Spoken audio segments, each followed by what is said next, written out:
지금 기도 확보 안 하면 죽습니다.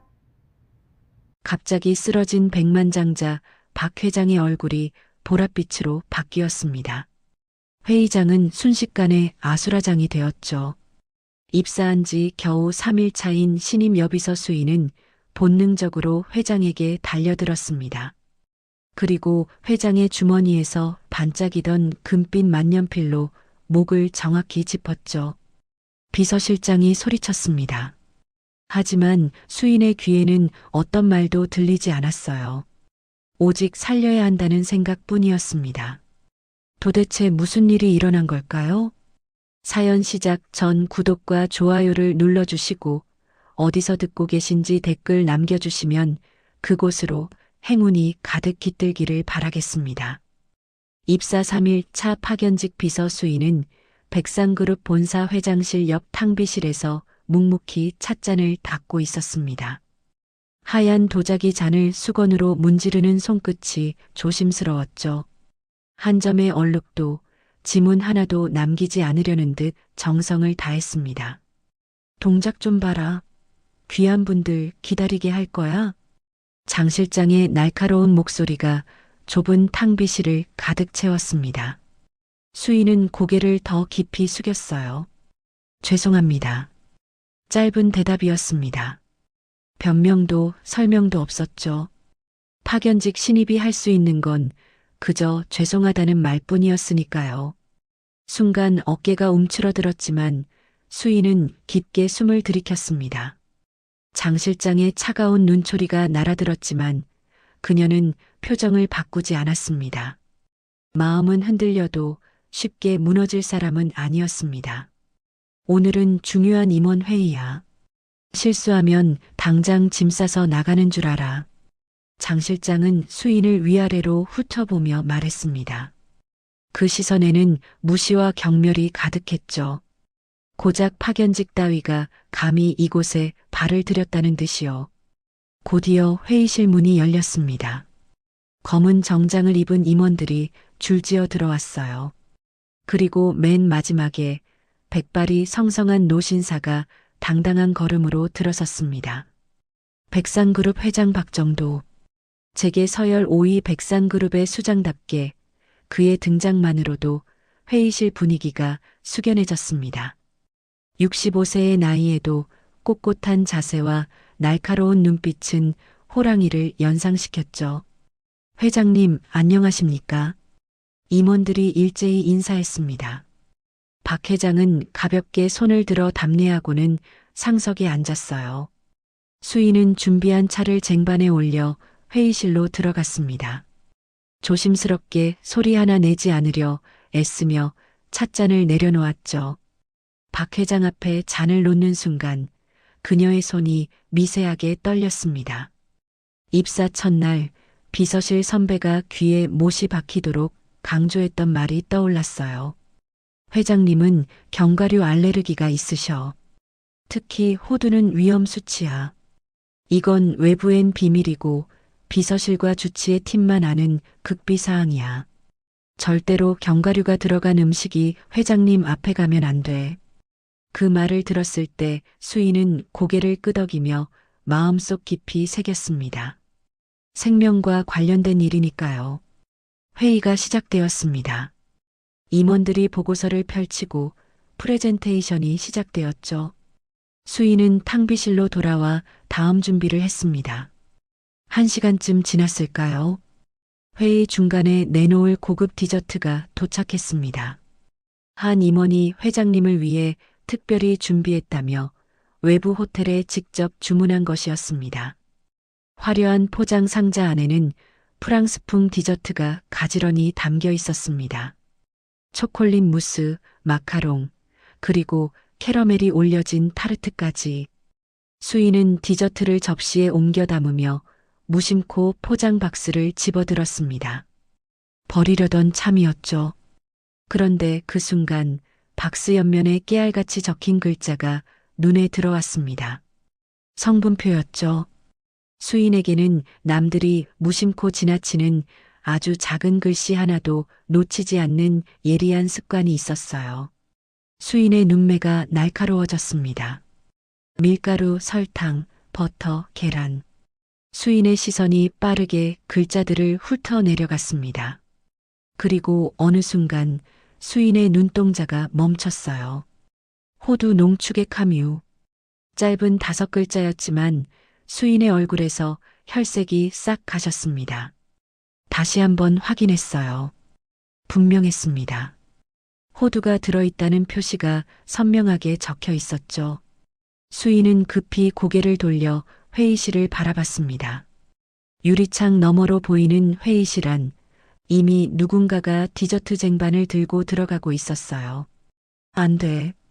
수인의 입술에서 작은 신음이 새어나왔습니다. 심장이 쿵쾅거리기 시작했어요.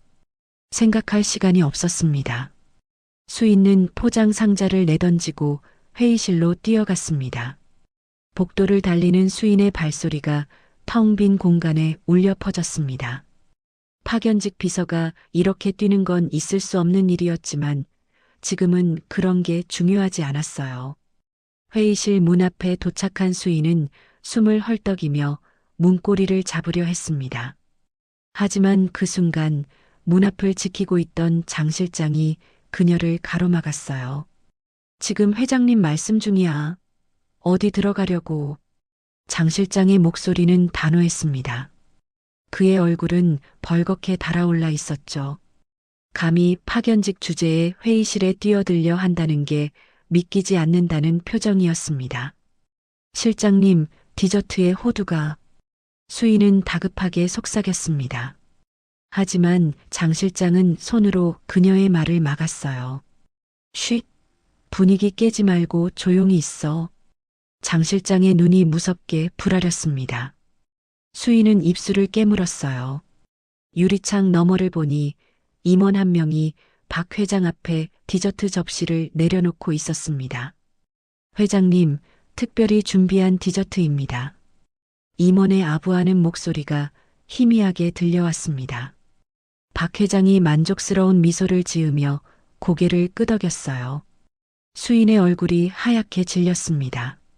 어떻게든 알려야 했어요. 하지만 장 실장이 문 앞을 떡하니 막고 서 있었죠. 그녀를 노려보는 눈빛은 한 발짝만 더 움직이면 당장 쫓아내겠다고 말하고 있었습니다. 안 되는데. 수인은 발을 동동 구르며 중얼거렸습니다. 유리창에 손을 대고 간절한 눈빛으로 회의실 안을 바라봤어요. 하지만 안에 있는 사람들은 아무도 그녀를 보지 않았습니다. 다들 박 회장의 말에 집중하고 있었거든요. 박 회장이 포크를 들었습니다. 타르트를 찍어 올리는 그의 손이 느릿느릿 움직였어요. 수인에게는 그 짧은 순간이 영원처럼 느껴졌습니다. 박 회장이 타르트를 입으로 가져갔습니다. 그리고 한 입 베어 물었어요. 그 순간 수인의 심장도 덜컥 내려앉았습니다. 그녀는 고개를 떨구고 두 손을 꽉 쥐었어요. 돌이킬 수 없는 일이 일어났다는 걸 알았으니까요. 맛이 괜찮군. 박 회장의 만족스러운 목소리가 회의실에 울려 퍼졌습니다. 하지만 그 말이 끝나기도 전에 무언가 이상한 일이 일어나기 시작했어요. 박 회장의 얼굴이 갑자기 붉어지기 시작했습니다. 처음엔 살짝 상기된 정도였지만 순식간에 온 얼굴이 토마토처럼 새빨갛게 변했죠. 이마에는 굵은 땀방울이 맺혔고 눈은 충혈되어 붉게 물들었습니다. 회장님? 옆에 있던 임원이 불안한 목소리로 물었습니다. 하지만 박 회장은 대답하지 못했어요. 입을 벌렸지만 말 대신 거친 숨소리만 나왔죠. 컥? 허? 목구멍에서 나오는 소리는 사람의 것이라고 하기엔 너무 기괴했습니다. 마치 녹슨 쇠조각이 서로 부딪히는 것 같은 끔찍한 소리였어요. 박 회장의 손이 넥타이로 향했습니다. 그리고는 미친 듯이 넥타이를 쥐어뜯기 시작했죠. 아, 회장님. 한 임원이 비명을 질렀습니다. 그 외침을 시작으로 회의실은 순식간에 아수라장이 되었어요. 임원들이 우르르 자리에서 일어섰고 의자가 쓰러지는 소리가 요란하게 울렸습니다. 박 회장의 얼굴은 이제 보라색으로 변하고 있었습니다. 목이 눈에 띄게 부어오르기 시작했어요. 기도가 막히고 있었던 겁니다. 그의 눈은 공포로 가득 찼고 손은 허공을 핥히었죠. 유리창 밖에서 이 모든 걸 지켜보던 수인의 얼굴은 사색이 되어 있었습니다. 실장님, 지금 당장 들어가야 해요. 수인이 다시 한번 외쳤지만 장 실장은 이제야 사태의 심각성을 깨달은 듯 했습니다. 그는 황급히 문을 열고 회의실로 뛰어들어갔어요. 회장님, 회장님, 장 실장의 다급한 목소리가 들렸습니다. 수인도 그 뒤를 따라 회의실로 들어갔죠. 회의실 안은 그야말로 난장판이었습니다. 임원들은 어찌할 바를 모르고 우왕좌왕했어요. 누군가는 물을 가져오려 했고 누군가는 박 회장의 등을 두드렸습니다. 하지만 그런 건 아무 소용이 없었죠. 알레르기로 인한 아나필락시스 쇼크는 단순한 응급처치로 해결될 문제가 아니었으니까요. 박 회장은 이미 바닥에 쓰러져 있었습니다. 얼굴은 퍼렇게 질려 있었고 입술은 보라색으로 변했어요. 가슴은 가쁘게 오르내렸지만 점점 그 움직임도 약해지고 있었습니다. 구급차를 불러. 회장님이 쓰러지셨다. 빨리. 임원들의 고함 소리가 뒤엉켰습니다. 하지만 모두가 당황해서 정작 무엇을 해야 할지 몰랐어요. 휴대폰을 꺼내든 사람도 손이 덜덜 떨려 번호조차 제대로 누르지 못했습니다. 바로 그때였습니다. 수인이 움직였어요. 그녀는 벽에 걸린 구급함을 향해 뛰어갔습니다. 파견직 비서의 몸짓이라고는 믿기 힘들 정도로 빠르고 정확했죠. 구급함의 잠금 장치를 풀고 문을 활짝 열었습니다. 하지만 실망스럽게도 안에는 변변한 도구가 없었어요. 반창고, 붕대, 진통제 정도가 전부였습니다. 기도를 확보할 만한 의료도구는 전혀 없었죠. 수인의 눈이 빠르게 구급함 아랫단을 훑쳤습니다. 그리고 순간적으로 판단을 내렸어요. 소독용 알코올 한 병과 가위를 집어들었습니다. 그리고는 쓰러진 박 회장에게로 달려갔죠. 비켜주세요. 수인의 목소리는 단호했습니다. 평소에 조용하고 순종적인 모습은 온데간데 없었어요. 수인은 박 회장 옆에 무릎을 꿇었습니다. 그리고는 망설임 없이 그의 셔츠 단추를 뜯기 시작했어요. 비싼 셔츠가 찢어지는 소리가 났지만 지금은 그런 게 중요하지 않았습니다. 너 미쳤어? 감히 어디 몸에 손을 대? 장 실장이 소리치며 수인의 팔을 잡았습니다. 그리고는 거칠게 밀쳐냈어요. 수인은 균형을 잃고 바닥에 넘어졌습니다. 하지만 그녀는 곧바로 일어났어요. 그리고는 장 실장을 똑바로 노려봤습니다. 그 눈빛은 너무나 날카로워서 장 실장도 순간 움찔했죠. 비키세요. 기도 확보 안 하면 뇌사옵니다. 수인의 목소리는 얼음장처럼 차가웠습니다. 평소 주눅 들어있던 파견직 비서의 목소리가 아니었어요. 마치 생사의 기로에서 수없이 싸워본 전사의 목소리 같았죠. 장 실장은 그 기세에 눌려 저도 모르게 뒷걸음질 쳤습니다. 한 발, 두 발. 결국 길을 터주고 말았어요. 수인은 다시 박 회장에게로 돌아갔습니다. 이번엔 아무도 그녀를 막지 않았죠. 아니, 막을 수가 없었어요. 그녀에게서 뿜어져 나오는 기운이 너무나 압도적이었으니까요. 수인의 손이 박 회장의 목으로 향했습니다. 손끝으로 목 울대뼈 아래를 조심스럽게 만져봤어요. 정확한 위치를 찾고 있었던 겁니다. 윤상갑상막. 여기야. 수인이 작게 중얼거렸습니다. 그녀의 손놀림은 놀라울 정도로 능숙했어요. 마치 이런 일을 수없이 해본 사람처럼요. 하지만 문제가 있었습니다. 기도를 확보하려면 구멍을 뚫은 뒤 관을 삽입해야 하는데 그런 의료도구가 없었던 거죠. 수인의 시선이 급하게 주변을 훑었습니다. 뭔가 쓸만한 게 없을까? 바로 그때 그녀의 눈에 무언가가 들어왔어요. 박 회장의 정장 안주머니에 꽂혀 있는 금빛 만년필이었습니다. 수인은 망설이지 않았어요. 재빨리 손을 뻗어 만년필을 뽑아들었습니다. 그리고는 놀라운 속도로 만년필을 분해하기 시작했죠. 뚜껑을 빼고 잉크 카트리지를 제거하고 속이 빈 몸통만 남겼습니다. 이 여자가 정말 미쳤구나. 저 여자 끌어내. 당장 119는 불렀어? 빨리 와야 하는데. 임원들이 소리쳤지만 수인은 듣지 않았습니다. 아니, 들리지 않았다고 해야 맞을지도 몰라요. 그녀의 온 신경은 오직 한 가지에만 집중되어 있었으니까요.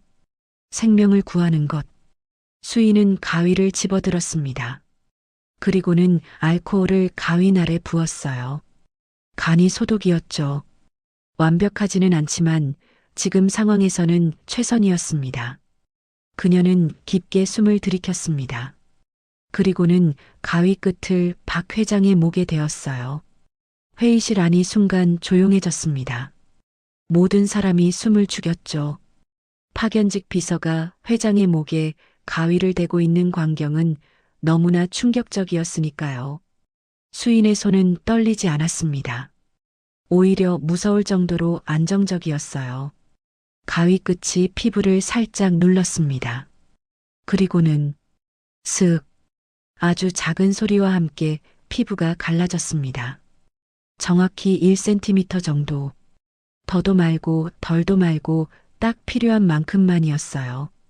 붉은 피가 조금 흘러나왔지만 수인은 동요하지 않았습니다. 재빨리 만년필대를 절개 부위에 갖다 댔어요. 그리고는 조심스럽게 하지만 단호하게 밀어 넣었습니다. 피익. 만년필을 통해 공기가 빠져나가는 소리가 들렸습니다. 막혔던 기도가 뚫린 거예요. 박 회장의 가슴이 크게 부풀어 올랐습니다. 그리고는 다시 내려갔죠. 호흡이 돌아온 겁니다. 보라색이었던 얼굴에 조금씩 혈색이 돌아왔어요. 질식 상태에서 벗어난 박 회장의 몸이 생명을 되찾고 있었습니다. 헉! 헉! 거친 숨소리가 만년필을 통해 새어나왔습니다. 듣기에는 고통스러웠지만 그것은 분명 살아있다는 증거였어요. 회의실을 가득 채운 것은 안도의 한숨이었습니다. 살았다. 회장님이 살았어. 누군가가 떨리는 목소리로 말했습니다. 수인은 그제야 긴장이 풀렸는지 털썩 주저앉았어요. 이마에는 식은땀이 가득했고 손은 미세하게 떨리고 있었습니다. 하지만 그녀는 손을 등 뒤로 감추며 애써 평정심을 유지하려 했죠. 구급차는 언제 오는 거예요? 수인이 거친 숨을 몰아쉬며 물었습니다. 오고 있어요. 곧 도착한다고 했어요. 누군가가 대답했습니다. 수인은 고개를 끄덕였어요. 그리고는 여전히 바닥에 누워있는 박 회장을 내려다봤습니다. 만년필이 목에 꽂힌 채로 거칠게 숨을 쉬고 있는 회장의 모습은 처참했지만 적어도 살아있었죠. 다행이에요. 정말 다행이에요. 수인은 속으로 안도했습니다. 조금만 더 늦었다면 돌이킬 수 없는 일이 벌어졌을 거예요. 하지만 안심하기엔 아직 일렀습니다. 응급처치로 당장의 위기는 넘겼지만 제대로 된 치료를 받아야 했으니까요. 그리고 무엇보다 수인은 고개를 들어 주변을 둘러봤습니다. 임원들은 여전히 충격에서 벗어나지 못한 표정이었고 장 실장은 복잡한 눈빛으로 그녀를 바라보고 있었어요. 파견직 비서가 보여준 놀라운 응급처치 실력. 이건 분명 설명이 필요한 일이었습니다. 하지만 지금은 그런 게 중요하지 않았어요. 멀리서 구급차 사이렌 소리가 들려왔습니다. 곧 전문 의료진이 도착할 거예요. 그때까지 박 회장이 안정적으로 호흡을 유지할 수 있도록 지켜보는 것. 그것이 지금 수인이 해야 할 일의 전부였습니다. 구급차 사이렌 소리가 점점 가까워졌습니다. 회의실 밖 복도에는 사람들이 몰려들었어요. 무슨 일이냐며 수군거리는 소리가 들렸죠. 하지만 수인은 오직 박 회장의 호흡 상태에만 집중하고 있었습니다. 만년필을 통해 들리는 숨소리가 끊기지 않도록 계속해서 지켜봤어요. 비키세요. 구급대원입니다. 급한 목소리와 함께 주황색 조끼를 입은 구급대원들이 들어왔습니다. 들것과 의료 장비를 든 그들은 능숙한 동작으로 박 회장에게 다가갔죠. 선임 대원이 박 회장의 상태를 확인하다가 갑자기 동작을 멈췄습니다. 목에 꽂힌 만년필을 보고 잠시 당황한 표정을 지었어요. 이게 만년필인가요? 대원이 놀란 목소리로 물었습니다. 하지만 곧 전문가다운 침착함을 되찾고 청진기를 대어 호흡음을 확인했죠. 호흡음 들립니다. 맥박도 안정적이고요. 그는 절개 부위를 자세히 살펴봤어요. 손전등으로 비춰가며 꼼꼼히 확인했죠. 그러더니 감탄 섞인 목소리로 말했습니다. 기도 절개가 정확한 위치에 됐군요. 호흡 유지되고 있습니다. 선임 대원은 고개를 돌려 회의실 안을 둘러봤어요. 그의 눈에는 의아함이 가득했죠. 이거 누가 처치했습니까? 일반인이 할 수 있는 솜씨가 아닌데요. 침묵이 흘렀습니다. 임원들은 서로 눈치만 봤고 장 실장도 입을 다물고 있었어요. 수인은 잠시 망설였습니다. 하지만 이내 조용히 손을 들었죠. 제가 했습니다. 대원의 시선이 수인에게 향했습니다. 파견직 비서 명찰을 단 젊은 여자가 이런 응급처치를 했다는 게 믿기지 않는다는 표정이었어요. 위아래로 훑어보는 눈빛에는 의구심이 가득했죠. 하지만 지금은 그런 걸 따질 때가 아니었습니다. 환자를 병원으로 옮기는 게 급선무였으니까요. 일단 환자부터 옮깁시다. 조심해서요. 구급대원들이 박 회장을 들것으로 옮겼습니다. 목에 꽂힌 만년필은 그대로 둔 채였죠. 함부로 빼면 오히려 위험할 수 있으니까요. 이송 중 기도 유지가 중요합니다. 처치하신 분이 동행해 주셔야겠습니다. 선임 대원이 수인을 바라보며 말했어요. 수인의 얼굴이 굳어졌습니다. 구급차를 타고 병원에 가는 건 그녀가 가장 피하고 싶은 일이었죠. 하지만 어떻게 거절할 수 있을까요? 저는 그냥 비서라서. 수인이 어색하게 웃으며 뒤로 물러섰습니다. 하지만 장 실장이 그녀의 팔을 잡았어요. 회장님 잘못되면 내가 책임질 거야. 장 실장의 목소리는 차갑고 단호했습니다. 그는 수인을 거의 끌다시피 해서 구급차로 데려갔죠. 실장님, 정말 저는 얼른 타. 혹시라도 무슨 일 생기면 너도 무사하긴 어려울 거야. 더 이상의 반박은 허용되지 않았습니다. 수인은 어쩔 수 없이 구급차에 올라탔어요. 구급차 안은 좁고 답답했습니다. 각종 의료 장비들이 빼곡하게 들어차 있었고 소독약 냄새가 진동했죠. 박 회장은 들것에 누운 채 산소 마스크를 쓰고 있었어요. 목에는 여전히 만년필이 꽂혀 있었고요.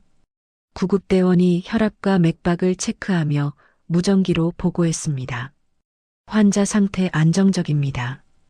기도 확보 상태 양호하고요. 어느 병원으로 갈까요? 잠시 후 무전기에서 대답이 들려왔어요.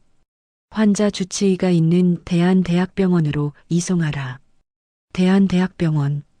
그 이름을 듣는 순간 수인의 얼굴에서 핏기가 싹 가셨습니다. 손끝이 미세하게 떨렸고 숨이 잠시 멎는 듯했죠.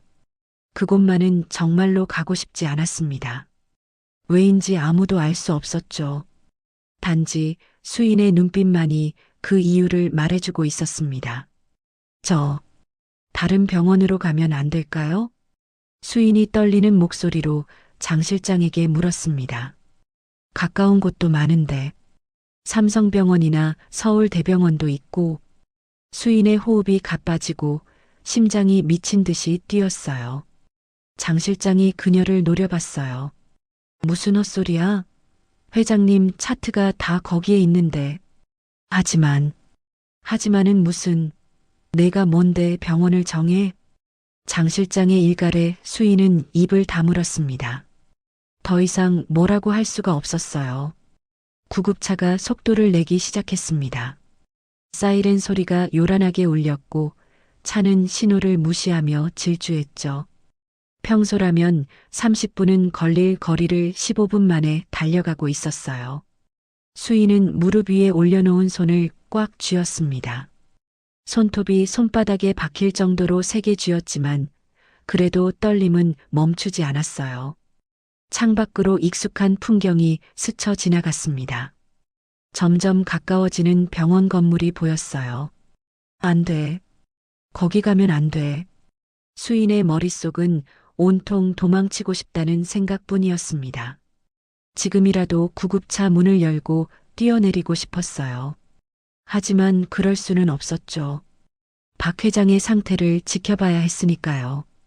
혈압 안정적입니다. 곧 도착해요. 구급대원의 말에 수인의 가슴이 철렁 내려앉았습니다. 대한대학병원의 응급실 입구가 보이기 시작했어요. 구급차가 속도를 줄이며 응급실 앞에 멈춰 섰습니다. 도착했습니다. 환자 내립니다.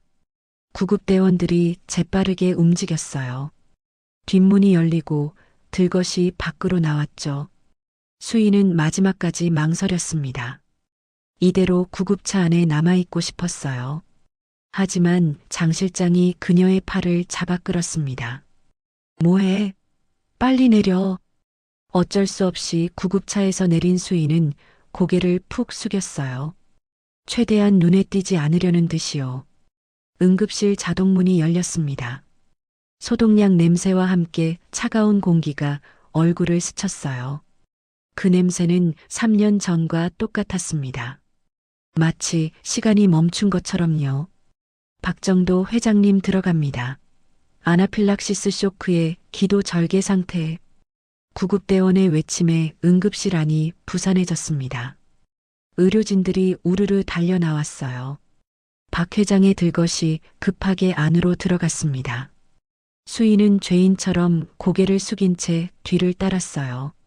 최대한 존재감을 지우려 애썼지만 그녀의 다리는 자꾸만 떨렸습니다. 바로 그때였어요. 회장님, 응급실 안쪽에서 누군가가 크게 외쳤습니다. 그 목소리를 듣는 순간 수인의 온몸이 얼어붙었어요. 너무나 잘 아는 목소리였으니까요. 흉부외과 과장 강현우가 의료진을 이끌고 달려 나왔습니다. 하얀 가운을 펄럭이며 다가오는 그의 모습은 3년 전과 다를 바 없었어요. 회장님 상태가 어떻습니까? 제가 직접 보겠습니다. 강현우가 들건 옆으로 다가갔습니다. 그리고는 전문가답게 박 회장의 상태를 확인하기 시작했죠. 기도 절개. 누가 이런 무모한 짓을. 그가 고개를 들었습니다. 그리고 주변을 둘러봤어요. 누가 이런 처치를 했는지 확인하려는 듯이요. 그의 시선이 천천히 움직였습니다. 구급대원들, 장 실장, 그리고 강현우의 눈이 수인에게서 멈췄어요. 시간이 멈춘 것 같았습니다. 강현우의 눈이 점점 커졌어요. 믿을 수 없다는 표정이었죠. 수인도 그를 똑바로 바라봤습니다. 도망치고 싶었지만 발이 바닥에 붙어버린 것처럼 움직일 수가 없었어요. 3년 만의 재회였습니다. 너. 강현우의 입에서 낮은 목소리가 흘러나왔습니다. 수인은 여전히 말없이 서 있었어요. 그때 장 실장이 끼어들었습니다.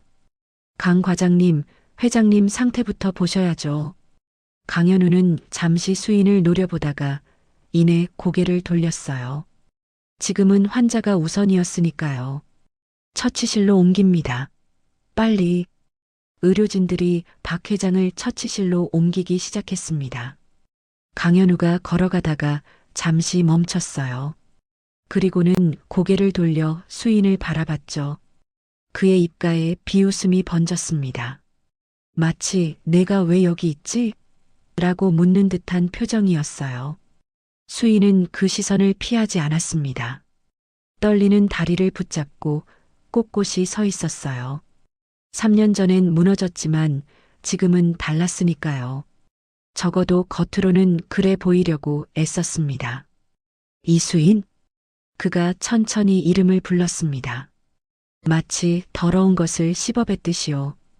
회장님 비선이 아주 가지가지한다. 강현우의 목소리에는 조롱이 가득했습니다. 위아래로 훑어보는 시선에는 경멸이 담겨 있었죠. 파견직 비서 명찰을 보며 코웃음을 쳤어요. 그래, 너한테는 그게 어울리지. 수인의 입술이 미세하게 떨렸습니다. 주먹을 꽉 쥐었지만 겨우 참았어요. 지금은 자존심보다 중요한 게 있었으니까요. 강 과장님, 수인이 침착하게 입을 열었습니다. 기도 부종이 심합니다. 튜브 제거 시 각별히 주의해 주세요. 정중하지만 단호한 목소리였어요. 환자를 위한 당부였죠. 강현우의 얼굴이 불그락푸르락했습니다. 감히 자신에게 가르치려 든다는 게 믿기지 않는다는 표정이었어요. 뭐, 내가 감히 나한테 가르치려고? 그가 수인에게 다가섰습니다. 키 차이 때문에 수인을 내려다보는 자세가 되었죠. 나 흉부외과 과장이야. 내가 뭔데 어디서 가르치려 들어? 강현우가 손을 뻗어 수인의 어깨를 거칠게 밀쳤습니다. 수인이 비틀거리며 뒤로 물러났어요. 보안, 이 여자 내보내. 강현우의 외침에 보안 요원 2명이 달려왔습니다. 그들은 수인의 양팔을 잡았어요. 잠깐만요. 수인이 다급하게 외쳤습니다. 끌려가면서도 강현우를 향해 목소리를 높였죠. 혈관 기형 있어요. 조심하세요. 제발. 하지만 강현우는 콧방귀만 뀌었을 뿐이었어요. 시끄러워. 내가 뭘 안다고. 처치실 문이 닫히기 직전 수인은 마지막으로 한 번 더 외쳤습니다. 우측 경동맥 주변이에요. 꼭 확인해 주세요. 쾅 하고 문이 닫혔습니다.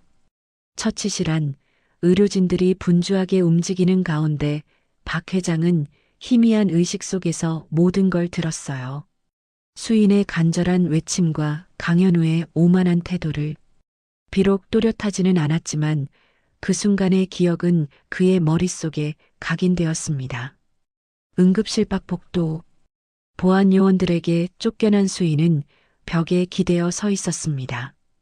다리에 힘이 빠져 주저앉을 뻔했지만 간신히 버티고 있었어요. 장 실장은 닫힌 처치실 문 앞에서 안절부절 못했습니다. 제자리를 빙빙 돌며 시계만 쳐다봤죠. 이마에는 식은땀이 송글송글 맺혔어요. 제발 무사하셔야 하는데. 장 실장이 중얼거렸습니다. 백상그룹의 수장이 쓰러진다면 그 파장은 상상할 수 없을 정도로 클 테니까요. 수인은 복도 구석 의자에 앉았습니다. 고개를 깊이 숙인 채 손을 꽉 쥐었어요. 강현우가 나를 알아봤어. 자신의 정체가 탄로났다는 사실에 두려움이 밀려왔습니다. 비서로 숨어 지내던 그녀의 삶이 무너질지도 모른다는 불안감이 온몸을 짓눌렀죠. 시간이 느리게 흘렀습니다. 1시간이 지났을까요?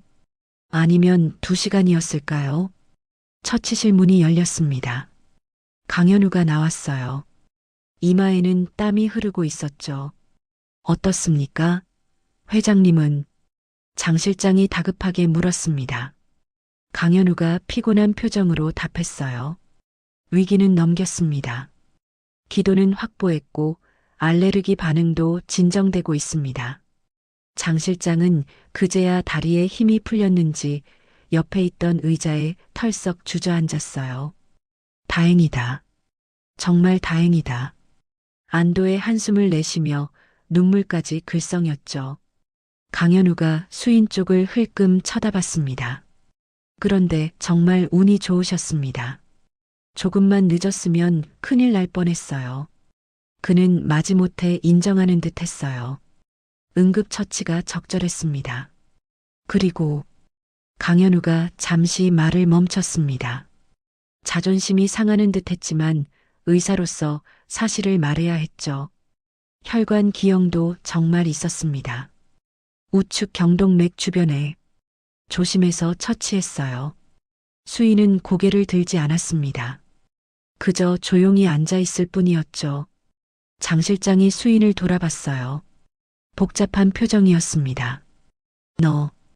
그가 수인에게 다가갔어요. 정체가 뭐야? 강 과장이랑 아는 사이야? 수인은 고개를 들어 장 실장을 봤습니다. 하지만 입은 열지 않았어요. 왜 대답을 안 해? 장 실장의 목소리가 날카로워졌습니다. 죄송합니다. 수인은 그 말만 반복했어요. 장 실장은 한숨을 쉬며 고개를 저었습니다. 일단 돌아가 있어. 회장님 깨어나시면 처분 결정할 테니. 차가운 목소리였어요. 수인의 미래가 불투명해진 순간이었죠. 내가 뭘 숨기고 있는지 모르겠지만 회장님께 거짓말했다간 무사하지 못할 거야. 장 실장은 그렇게 경고하고는 병실로 들어갔습니다. 수인은 천천히 일어났어요. 무거운 발걸음으로 병원을 나왔죠. 밤거리는 차갑고 쓸쓸했습니다. 다음 날 아침, 수인은 평소보다 일찍 눈을 떴어요. 아니, 제대로 잠을 자지 못했다고 해야 맞을 거예요. 오늘 해고 통보를 받겠지. 무거운 마음으로 출근 준비를 했습니다. 낡은 구두끈을 묶으며 한숨을 쉬었죠. 백상그룹 본사에 도착한 수인은 엘리베이터를 탔어요. 47층으로 올라가는 동안 가슴이 쿵쿵 뛰었습니다. 비서실에 들어서자 이상한 분위기가 감돌았어요. 동료들이 수인을 훔쳐보며 수군거렸죠. 어제 회장님 쓰러졌을 때 내가 설쳤다며? 한 선배 비서가 다가와 물었습니다. 응급처치를 했다고? 겁도 없이. 다른 비서도 거들었어요. 너 곧 잘리겠다. 파견직 주제에 그런 짓을 하다니. 수인은 아무 대답도 하지 않았습니다. 그저 자기 자리로 가서 앉았어요. 책상 위에는 우편물이 쌓여 있었습니다. 그 중에서도 빨간색 봉투가 눈에 띄었죠. 대출 이자 미납 최종 독촉. 수인의 손이 떨렸습니다. 학자금 대출 이자가 또 밀렸어요. 휴대폰이 울렸습니다. 문자였어요. 요양병원입니다. 이번 달 병원비가 미납되었습니다. 빠른 시일 내에. 수인은 휴대폰을 내려놓았습니다. 눈앞이 캄캄했어요. 어머니는 요양병원에 계셨습니다. 3년 전 그 사건 이후로 건강이 급격히 나빠지셨죠. 엄마, 미안해요. 수인의 눈가가 붉어졌습니다. 하지만 눈물은 참았어요. 여기서 울 수는 없었으니까요. 탕비실로 들어가 청소를 시작했습니다. 찻잔을 닦고 커피포트를 씻었어요. 손은 계속 움직였지만 마음은 천근만근이었죠. 오늘 해고되면 엄마 병원비는 어떡하지? 막막한 현실이 그녀를 짓눌렀습니다. 바로 그때였어요. 이수인. 인터폰에서 장 실장의 목소리가 들렸습니다. 수인의 심장이 쿵 하고 내려앉았어요. 네, 실장님. 지금 당장 회장님 병실로 와. 짧고 차가운 명령이었습니다. 수인은 떨리는 손으로 앞치마를 벗었어요. 거울을 보며 옷매무새를 다듬었죠. 이제 끝이구나. 각오를 하고 비서실을 나섰습니다. 엘리베이터를 타고 1층으로 내려갔어요. 그리고는 회사 차를 타고 병원으로 향했죠. 차창 밖 풍경이 빠르게 지나갔습니다. 하지만 수인의 눈에는 아무것도 들어오지 않았어요. 적어도 회장님은 살렸어. 그것만으로도. 스스로를 위로하려 했지만 현실의 무게는 너무나 무거웠습니다. 병원에 도착했어요. 수인은 무거운 발걸음으로 VIP 병동으로 향했습니다. 병실 앞에 도착한 수인은 깊게 숨을 들이켰어요. 당당하게 가자. 최선을 다했으니까. 그리고는 문을 두드렸습니다. 들어오세요. 안에서 장 실장의 목소리가 들렸어요. 수인이 문을 열고 들어갔습니다. 병실 안에는 침대에 누워있는 박 회장과 그 옆에 선 장 실장이 있었어요. 박 회장은 깨어 있었습니다. 목에는 붕대가 감겨 있었지만 의식은 또렷해 보였죠. 그의 날카로운 눈빛이 수인을 향했습니다. 운명의 순간이었어요. 병실 안의 공기는 무거웠습니다. 박 회장의 날카로운 시선이 수인을 꿰뚫는 듯 했어요. 수인은 가방에서 사직서를 꺼내 들었습니다. 하얀 봉투가 그녀의 떨리는 손에서 바스락거렸죠. 회장님, 먼저 사죄드립니다. 수인이 고개를 깊이 숙였습니다. 파견직 비서 주제에 감히 회장님께 손을 댔습니다. 사직서를 제출하고 어떤 처벌이든 달게 받겠습니다.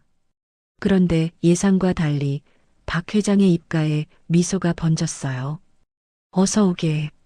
박 회장이 따뜻한 목소리로 말했습니다. 내 생명의 은인. 수인은 깜짝 놀라 고개를 들었어요.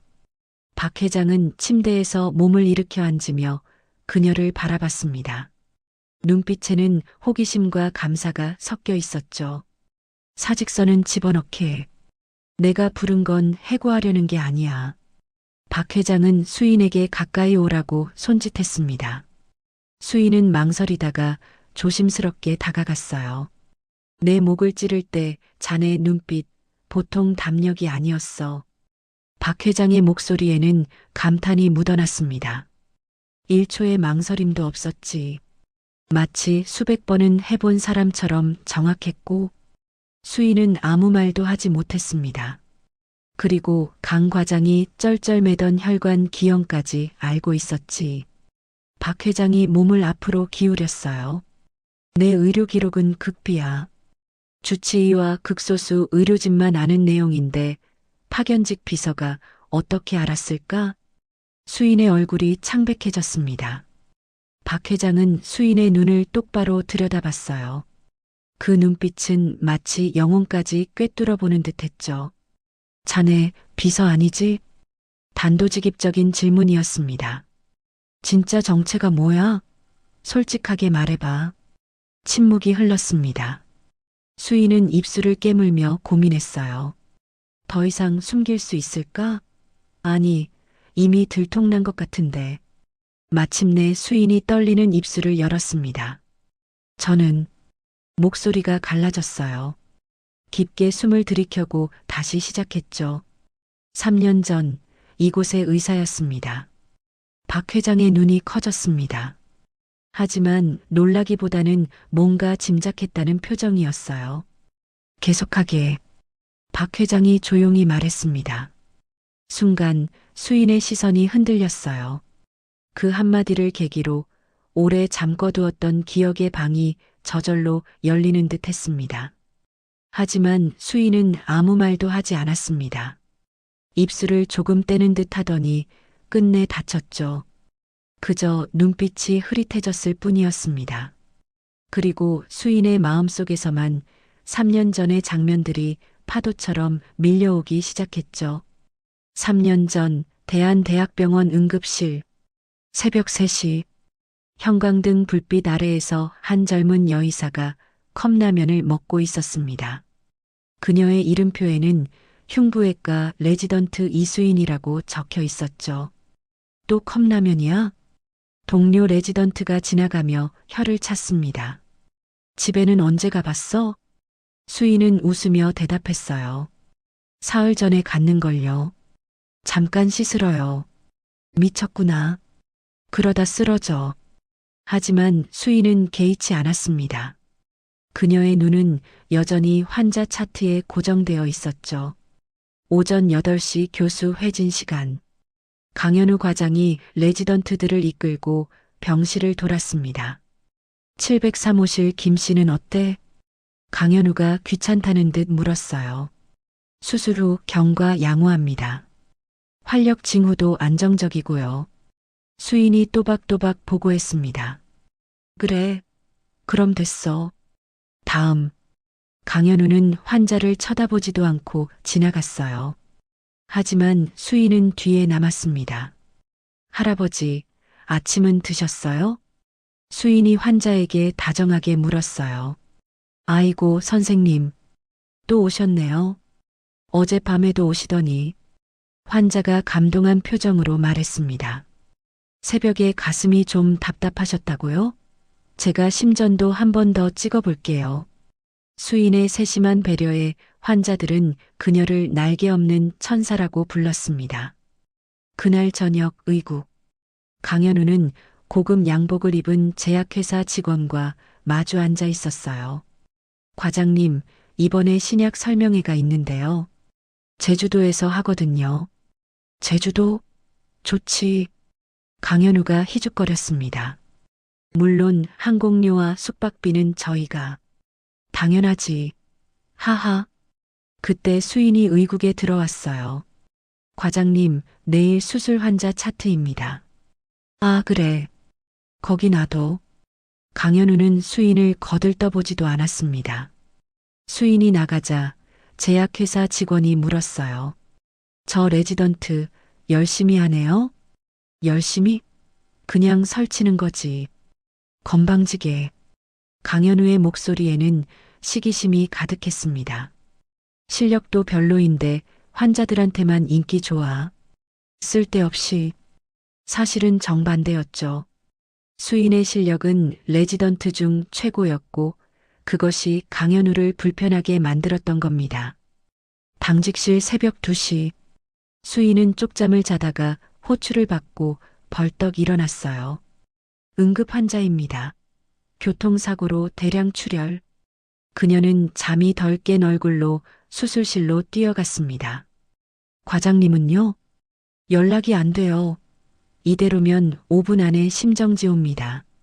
수인은 입술을 깨물며 결단했습니다. 그리고 망설임 없이 수술 준비를 시작했어요. 마취과에 연락하세요. 제가 엽니다. 책임은 제가 집니다. 하지만 선생님, 환자 죽게 둘 겁니까? 메스 줘요. 5시간의 사투 끝에 환자는 살아났습니다. 수인의 이마에는 땀이 비오듯 흘렀죠. 선생님, 정말 대단하세요. 수술실 간호사가 감탄했습니다. 이 정도면 정말 레지던트가 할 수 있는 수준이 아니에요. 수인은 겸손하게 웃었어요. 환자가 살아야 저도 삽니다. 그것이 그녀의 신념이었죠. 며칠 뒤 의국에서 이수인, 강현우가 버럭 소리쳤습니다. 누가 마음대로 수술하래? 죄송합니다. 하지만 응급 상황이었고 변명하지 마. 건방지게 어디서 잘난 척이야? 강현우는 차트를 집어던졌습니다. 앞으로 내 허락 없이는 바늘 하나도 못 잡는 줄 알아.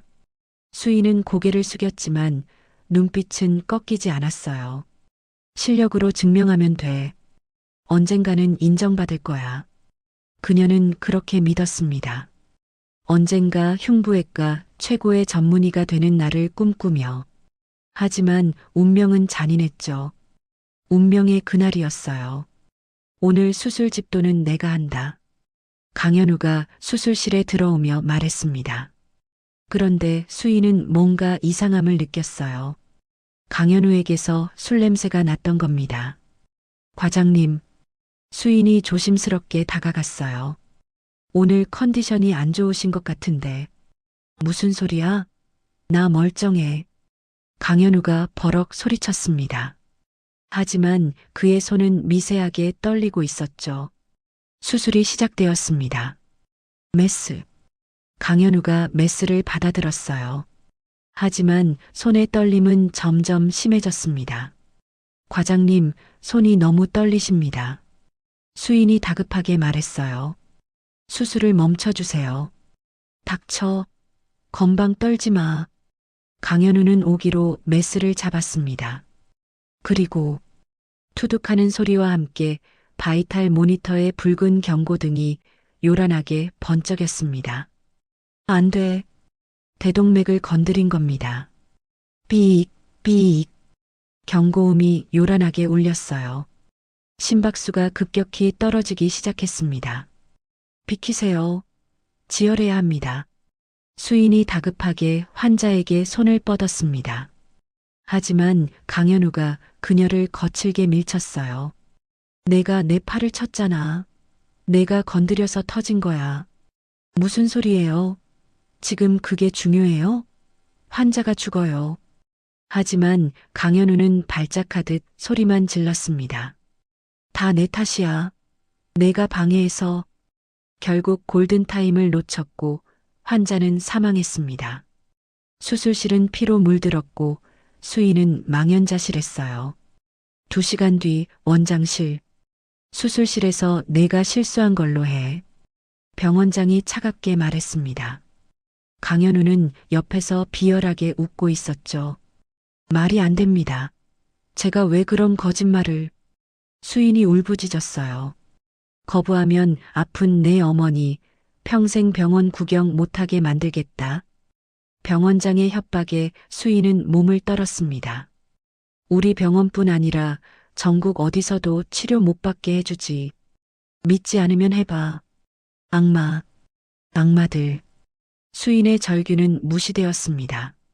그들은 이미 차트를 조작해뒀어요. 수인이 실수로 대동맥을 건드렸다고 그녀를 살인의사로 만들어버린 겁니다. 수인은 정신없이 떠오르던 기억에서 벗어나기 위해 눈을 세게 감았다가 떴습니다. 볼을 타고 눈물이 한 줄 흘러내렸죠. 박 회장에게 들키지 않으려 서둘러 닦았습니다. 다시 현실이었어요. 수인은 숨을 삼키고 겨우 입을 열었습니다. 3년 전 저는 의사였지만 지금의 저는 기록에 남은 대로 환자를 죽이고 면허가 취소된 죄인입니다. 공식적으로 남아있는 기록. 딱 그것까지만. 그 이상 말할 수 없었어요. 더는 드릴 말씀이 없습니다.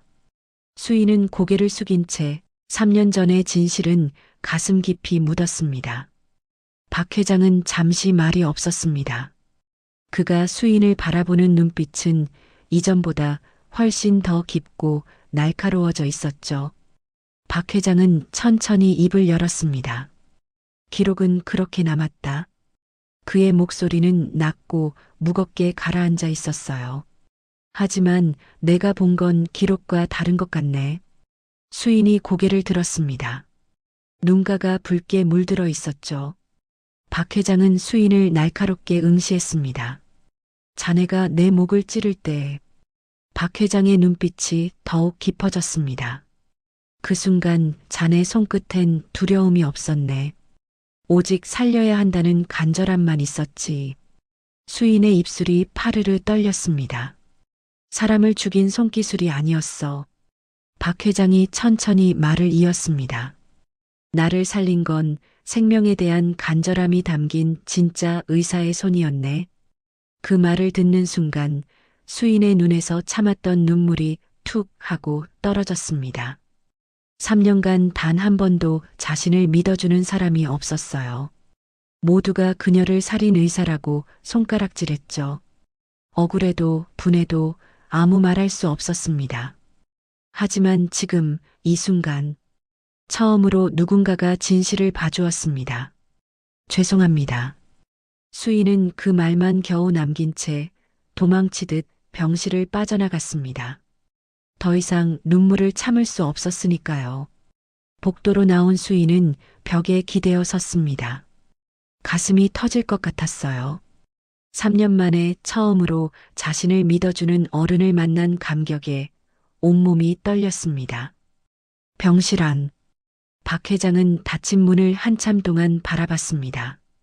그리고는 옆에 서 있던 장 실장을 불렀어요. 장 실장. 예, 회장님. 장 실장이 다가섰습니다. 박 회장의 눈빛이 날카롭게 변했어요. 기록은 거짓말을 해도 손끝은 거짓말을 못해. 박 회장이 단호하게 말했습니다. 3년 전에 무슨 일이 있었는지 진짜 진실을 찾아와 장 실장의 눈이 커졌습니다. 회장님, 그건 의심이 아니야. 확신이지. 박 회장이 장 실장의 말을 끊었습니다. 저 아이는 누명을 썼어. 내가 장담하네. 하지만 이미 법적으로 확정된 사건인데요. 장 실장이 조심스럽게 말했습니다. 법이 틀릴 수도 있는 거 아닌가? 박 회장이 되물었습니다. 우리 같은 사람들이 얼마나 많은 걸 덮고 사는지 자네도 잘 알지 않나?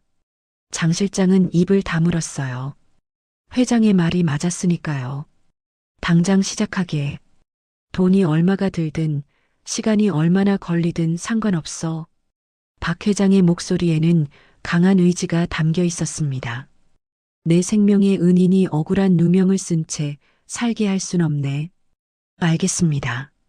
장 실장이 고개를 숙였습니다. 다음 날 아침, 장 실장은 백상그룹 정보팀을 총동원했습니다. 3년 전 대한대학병원에서 일어난 의료사고 건입니다. 이 사건에 대해 샅샅이 파헤쳐 주십시오. 회의실에 모인 정보팀 직원들이 긴장한 표정으로 고개를 끄덕였어요. 단, 이거는 극비입니다. 외부에 절대 누설되어서는 안 됩니다. 알겠습니다, 실장님. 직원들이 일제히 대답했습니다. 장 실장은 밤낮 없이 정보를 수집했어요. 하지만 상황은 예상보다 훨씬 더 절망적이었습니다. 며칠 후 장 실장은 박 회장의 병실을 찾았습니다. 회장님, 장 실장의 얼굴에는 피곤함이 역력했어요. 며칠간 제대로 잠도 못 잔 것 같았죠. 어떻게 됐나? 박 회장이 물었습니다. 장 실장은 두꺼운 파일을 꺼내 탁자 위에 놓았어요. 강현우와 병원장이 얼마나 철저하게 입단속을 했는지. 장 실장이 한숨을 쉬었습니다. 수술실 CCTV는 삭제됐고 관련 서류는 완벽하게 조작되어 있습니다. 박 회장의 눈썹이 꿈틀했습니다. 계속하게. 당시 수술실에 있었던 간호사들을 찾아봤습니다만 장 실장이 파일을 넘기며 말했어요. 주임 간호사는 사건 직후 캐나다로 이민을 갔습니다. 나머지 2명은 거액의 합의금을 받고 입을 다문 상태고요. 합의금이라. 박 회장이 쓴웃음을 지었습니다. 장 실장이 또 다른 서류를 꺼냈어요. 더 큰 문제는 병원 측 기록입니다. 수술 기록지, 환자 차트, 모든 게 이수인 씨의 실수로 조작되어 있습니다. 원본은 없습니다. 완전히 폐기된 것으로 보입니다. 박 회장은 팔짱을 끼고 생각에 잠겼습니다. 한참 후 그가 입을 열었어요. 완벽한 범죄란 없네. 예. 돈으로 입을 막았다면 돈으로 해결되지 않는 틈이 반드시 있을 거야. 박 회장의 눈빛이 날카로워졌습니다.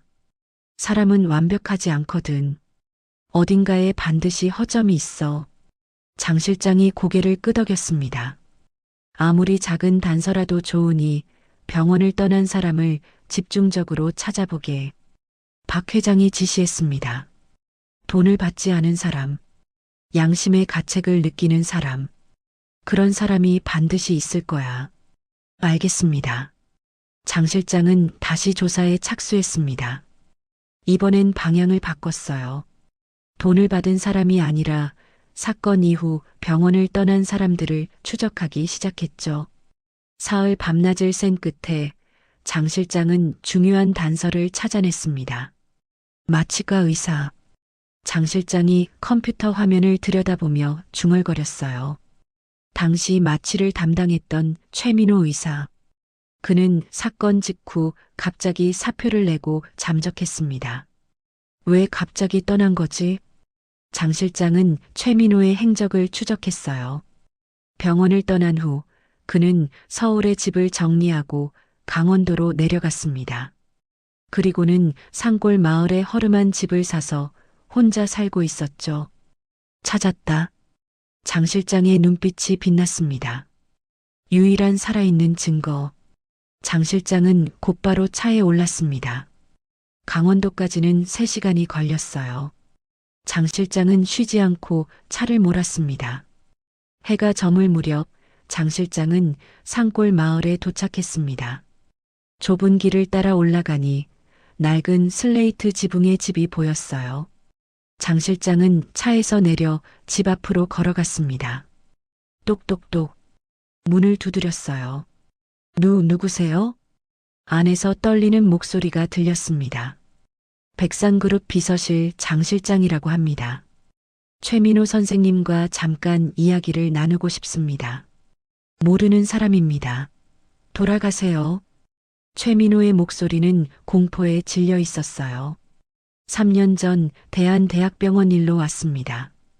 장 실장이 조심스럽게 말했습니다. 가세요. 아무것도 모릅니다. 최민호가 다급하게 소리쳤습니다. 제발 좀 가주세요. 저 정말 아무것도 몰라요. 그의 목소리에는 절박함이 가득했습니다. 장 실장은 한숨을 쉬었어요. 선생님, 저는 진실을 알고 싶을 뿐입니다. 진실 같은 거 없어요. 이미 다 끝난 일이라고요. 최민호가 울먹이며 외쳤습니다. 장 실장은 문 앞에 섰습니다. 안에서는 아무 소리도 들리지 않았어요. 하지만 장 실장은 느낄 수 있었습니다. 문 바로 뒤에 최민호가 서서 떨고 있다는 걸요. 선생님, 장 실장이 낮은 목소리로 말했습니다. 3년간 편히 주무셨습니까? 최민호는 대답하지 않았습니다. 양심의 가책 없이 밤마다 편히 잠드셨나요? 장 실장의 말에 안에서 흐느끼는 소리가 들렸어요. 저도 어쩔 수 없었어요. 최민호가 떨리는 목소리로 말했습니다. 강현우 과장이 저를 협박했어요. 입 다물지 않으면 제 면허도 박탈당한다고. 그래서 침묵하신 겁니까? 저도 가족이 있어요. 아이들 학비도 벌어야 하고. 최민호의 목소리는 점점 작아졌습니다. 장 실장은 주머니에서 명함을 꺼냈어요. 그리고는 문틈 아래로 명함을 밀어 넣었습니다. 선생님, 이 명함 받아주십시오. 마음의 준비가 되시면 연락 주십시오. 기다리겠습니다. 장 실장은 더 이상 강요하지 않았습니다. 그는 천천히 돌아서서 차로 걸어갔어요. 오늘은 안 되겠군. 하지만 포기할 생각은 없었어요. 장 실장은 차 안에서 밤을 보내기로 했습니다. 유일한 증인을 놓칠 수는 없었으니까요. 밤이 깊어갔습니다. 산골 마을은 고요했어요. 집 안에서는 불빛이 새어나왔습니다. 최민호는 잠을 이루지 못하고 있었어요. 그의 손에는 장 실장의 명함이 들려 있었습니다. 백상그룹 비서실장 장동철. 명함을 바라보는 최민호의 눈에는 고뇌가 가득했습니다. 3년간 그는 이 산골에 숨어 지냈어요. 이제 끝낼 때가 된 건가? 최민호는 명함을 꼭 쥐었습니다. 한편 장 실장은 차 안에서 잠을 청했지만 제대로 잘 수 없었습니다. 몇 시간마다 눈을 떠서 집을 확인했어요. 혹시 최민호가 도망가는 건 아닌지 걱정됐거든요. 새벽 5시. 차가운 빗방울이 차창을 두드렸어요. 장 실장은 차에서 내려 몸을 펴며 집을 바라봤어요. 여전히 불빛이 켜져 있었습니다. 밤새 못 주무셨군. 장 실장은 한숨을 쉬었어요. 그때였습니다. 삐걱. 집 대문이 천천히 열렸어요. 퀭한 눈에 최민호가 조심스럽게 고개를 내밀었습니다. 밤새 한숨도 못 잔 얼굴이었죠. 장 실장은 젖은 옷을 털지도 않고 정중하게 고개를 숙였습니다. 선생님, 밤새 기다렸습니다. 최민호는 장 실장을 물끄러미 바라봤어요. 정말 밤새 여기 계셨습니까? 예. 장 실장이 담담하게 대답했습니다. 최민호의 눈가가 붉어졌습니다. 왜 그렇게까지? 진실은 반드시 밝혀져야 하니까요. 장 실장의 목소리는 단호했습니다. 최민호는 한참을 망설이다가 천천히 문을 활짝 열었어요.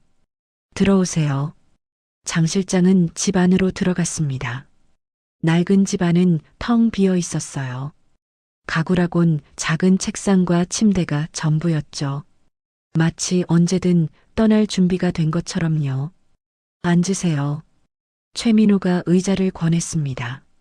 장 실장이 자리에 앉자 최민호는 떨리는 손으로 물을 따라 내밀었어요. 감사합니다. 장 실장은 물을 받아들고는 최민호를 바라봤습니다. 선생님, 박정도 회장님이 진실을 원하십니다. 최민호의 손이 떨렸어요. 당신이 입을 열면 백상그룹이 당신의 안전을 책임집니다. 장 실장이 간곡하게 말했습니다. 최민호는 고개를 저었어요. 안전이라니요. 강현우 과장이 알면 절 매장시킬 겁니다. 그럴 수 없습니다. 장 실장이 단호하게 말했습니다.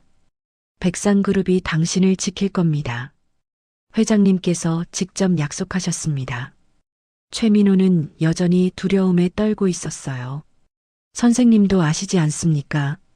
그 사람들이 얼마나 무서운지 압니다. 장 실장이 고개를 끄덕였습니다. 하지만 그들보다 더 무서운 건 양심의 가책입니다. 최민호의 눈에서 눈물이 흘러내렸어요. 3년간 단 하루도 편히 잔 적이 없습니다. 목이 메인 목소리였습니다. 매일 밤 꿈에 이수인 선생이 나타나요. 저를 원망하는 눈빛으로 최민호는 고개를 떨구었습니다. 전 비겁한 인간입니다. 제 면허를 지키려고 진실을 묻어버렸어요. 장 실장은 주머니에서 봉투 하나를 꺼냈습니다. 이걸 보시죠. 봉투 안에는 박 회장의 친필 편지가 들어 있었어요. 최민호는 떨리는 손으로 편지를 펼쳤습니다. 최민호 선생님께 저는 백상그룹 회장 박정도입니다. 3년 전 사건의 진실을 알고 있다면 용기를 내어 증언해 주십시오. 백상그룹의 이름을 걸고 약속합니다. 선생님의 안전과 명예를 지켜드리겠습니다. 비겁한 침묵보다는 용기 있는 증언이 선생님을 자유롭게 할 것입니다. 박정도 올림. 편지를 읽던 최민호의 눈에서 눈물이 뚝뚝 떨어졌습니다. 비겁한 침묵보다는 용기 있는 증언이. 최민호가 떨리는 목소리로 중얼거렸어요. 그는 한참을 망설이다가 천천히 일어났습니다. 잠시만요. 최민호는 방 안쪽으로 들어갔어요. 장 실장은 가슴이 두근거렸습니다. 혹시 도망가는 건 아닐까 하는 불안감이 스쳤죠. 하지만 곧 최민호가 돌아왔습니다. 그의 손에는 낡은 금고가 들려 있었어요. 최민호는 금고를 탁자 위에 내려놓고 떨리는 손으로 비밀번호를 눌렀습니다. 딸깍. 금고가 열렸어요. 안에는 손수건에 쌓인 USB 하나가 들어 있었습니다. 최민호는 USB를 조심스럽게 꺼내 들었어요. 이게 뭡니까? 장 실장이 물었습니다. 3년 전 수술 직후 강현우 과장이 저를 따로 불렀습니다. 최민호가 떨리는 목소리로 말하기 시작했어요. 병원장실에서였죠. 그때 그 사람들이 어떻게 모든 걸 조작할 건지 의논하는 걸 들었습니다. 최민호의 손이 주먹을 쥐었습니다. 강현우 과장이 저를 협박했어요. 입 다물지 않으면 제 면허도 박탈당한다고. 그래서 전 겁이 났습니다. 가족도 있고 앞날도 있고. 최민호가 고개를 저었습니다. 하지만 그냥 당할 순 없었어요. 언젠가 그들이 저를 배신할 수도 있다고 생각했죠. 최민호는 USB를 들어 올렸습니다. 그래서 몰래 녹음했습니다. 강현우 과장이 병원장과 나눈 대화를요. 장 실장의 눈이 커졌어요. 이게 증거입니까? 예. 강현우 과장이 직접 자백하는 내용이 담겨 있습니다. 최민호가 USB를 장 실장에게 건넸습니다. 제가 술 마신 거 절대 비밀이죠, 원장님. 손이 떨려서 실수한 거 들키면 저 끝입니다. 최민호가 떨리는 목소리로 녹음 내용을 옮겨 말했어요. 그런 말들이 다 들어 있습니다. 장 실장은 떨리는 손으로 USB를 받아들었습니다. 선생님, 정말 감사합니다. 장 실장의 목소리도 떨렸어요. 당신의 용기가 한 사람의 인생을 구할 겁니다. 최민호는 눈물을 닦으며 말했습니다. 이제야 좀 숨을 쉴 수 있을 것 같습니다. 이 증거로 모든 걸 바로잡겠습니다. 장 실장이 단호하게 말했습니다. 선생님께서 용기 내주셔서 정말 감사합니다. 최민호는 창밖을 바라봤어요. 동이 트고 있었습니다. 3년 만에 처음으로 맞이하는 떳떳한 아침이었죠. 장 실장은 USB를 소중히 품에 안고 차에 올랐습니다. 결정적인 증거를 손에 쥔 그의 가슴은 벅차올랐어요. 장 실장은 엑셀러레이터를 힘껏 밟았습니다. 차는 서울을 향해 질주하기 시작했어요. 3시간 후 서울. 장 실장은 곧장 병원으로 향했습니다. 박 회장의 병실 문을 두드렸어요. 회장님, 장 실장입니다. 들어오게. 안에서 박 회장의 목소리가 들렸습니다.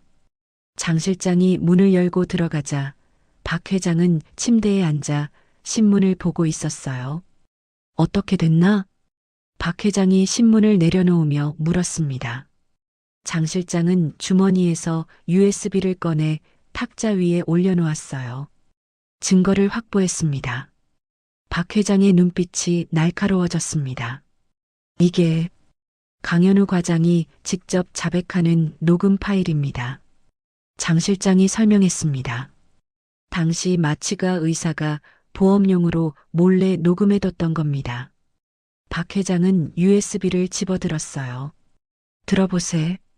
장 실장은 노트북을 꺼내 USB를 연결했습니다. 곧 스피커에서 소리가 흘러나왔어요. 제가 술 마신 거 절대 비밀이죠, 원장님. 손이 떨려서 실수한 거 들키면 저 끝입니다. 강현우의 목소리였습니다. 이수인한테 뒤집어 씌워. 그 애는 백도 없고 돈도 없잖아. 누가 믿어주겠어? 병원장의 차가운 목소리가 들렸어요. 차트는 이미 조작했어. 이수인이 실수로 대동맥을 건드린 걸로 기록했지. 정말 감사합니다, 원장님. 간호사들은요? 강현우가 조심스럽게 물었습니다. 합의금 줬어. 넉넉하게. 입 다물 거야. 완벽하십니다. 이제 이수인만 처리하면 되겠네요.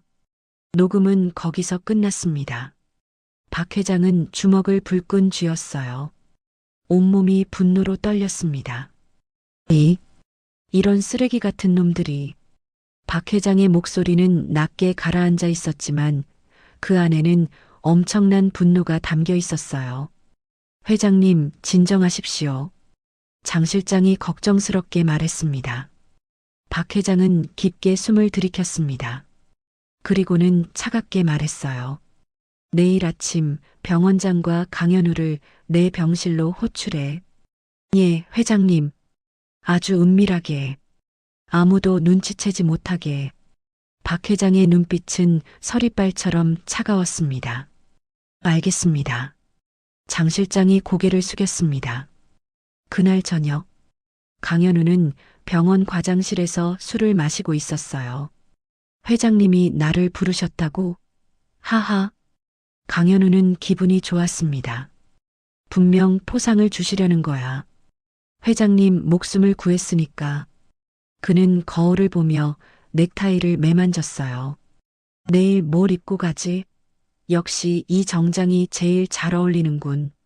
강현우는 콧노래를 불렀습니다. 자신의 범죄가 완벽하게 묻혔다고 믿고 있었죠.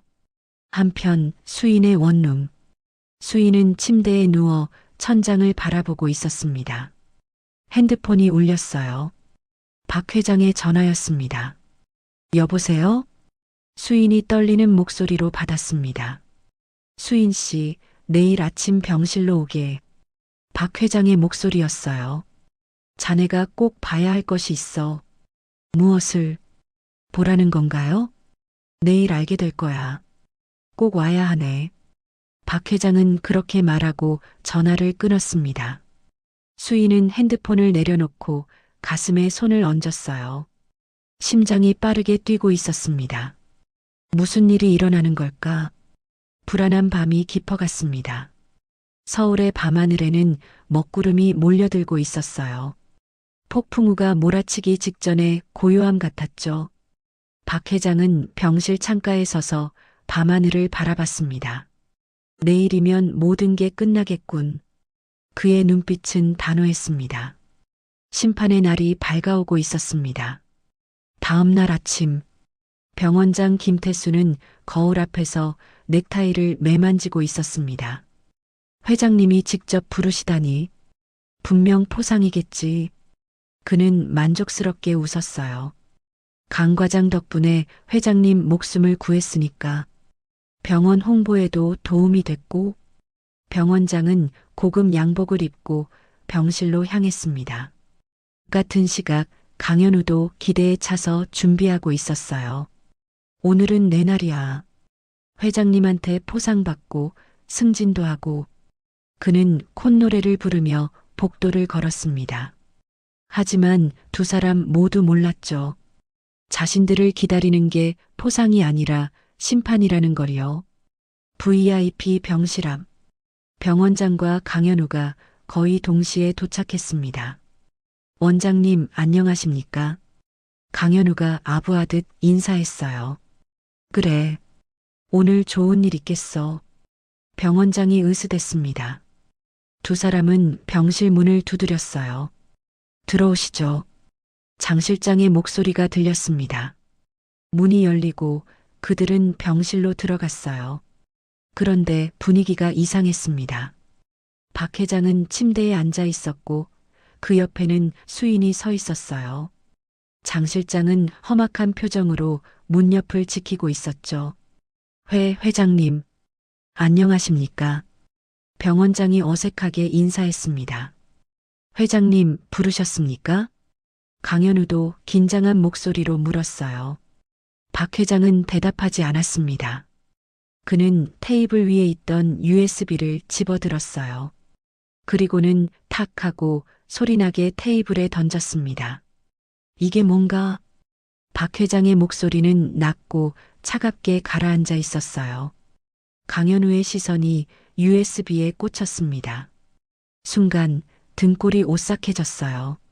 설마, 저게 뭐죠? 병원장이 떨리는 목소리로 물었습니다. 박 회장은 장 실장을 향해 고개를 끄덕였어요. 장 실장이 노트북을 켜고 USB를 연결했습니다. 스피커에서 소리가 흘러나오기 시작했어요. 제가 술 마신 거 절대 비밀이죠, 원장님. 손이 떨려서 실수한 거 들키면 저 끝입니다. 강현우의 목소리였습니다. 강현우의 얼굴이 새하얗게 질렸어요. 이수인한테 뒤집어 씌워. 그 애는 백도 없고 돈도 없잖아. 누가 믿어주겠어? 병원장의 목소리가 흘러나왔습니다. 병원장도 얼굴이 하얗게 변했어요. 차트는 이미 조작했어. 이수인이 실수로 대동맥을 건드린 걸로 기록했지. 정말 감사합니다, 원장님. 간호사들은요? 합의금 줬어. 넉넉하게. 입 다물 거야. 완벽하십니다. 이제 이수인만 처리하면 되겠네요. 녹음이 끝났습니다. 병실 안은 얼어붙은 듯 조용했어요. 강현우는 다리가 후들거렸습니다. 병원장도 식은땀을 흘리며 입술을 떨고 있었죠. 이건 병원장이 떨리는 목소리로 말했습니다. 조작입니다. 누가 우리를 모함하려고. 조작? 박 회장이 천천히 일어났습니다. 그의 눈빛은 얼음장처럼 차가웠어요. 감히 내 앞에서 거짓말을 해? 박 회장의 목소리가 병실을 가득 채웠습니다. 병원장은 뒷걸음질 쳤어요. 회장님, 오해십니다. 저희는 닥쳐. 박 회장의 호통에 병원장이 입을 다물었습니다. 박 회장은 수인을 돌아봤어요. 이 사람이 누군지 아나? 병원장과 강현우는 수인을 봤습니다. 이수인. 강현우가 중얼거렸어요. 맞아. 이수인. 박 회장이 말했습니다. 자네들이 살인 의사로 만들어버린 사람이지. 박 회장은 수인의 어깨에 손을 올렸어요. 그런데 이 사람이 내 목숨을 구했네. 강현우는 말이 없었습니다. 대한민국 최고 병원이 한 사람의 인생을 짓밟아? 박 회장의 목소리는 분노로 떨렸습니다. 그리고 내 은인을 죄인 취급해? 회장님, 그게 아니라. 병원장이 변명하려 했지만 박 회장은 손을 들어 막았어요.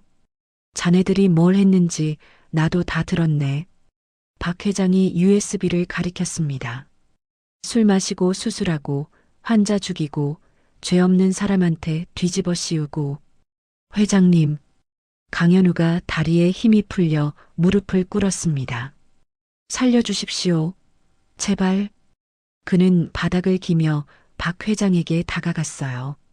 저도 어쩔 수 없었습니다. 병원장님이 시켜서. 뭐? 병원장이 버럭 소리쳤습니다. 내가 먼저 술 마시고 수술한 거 아니야. 원장님이 덮으라고 하셨잖습니까? 두 사람은 서로를 탓하기 시작했어요.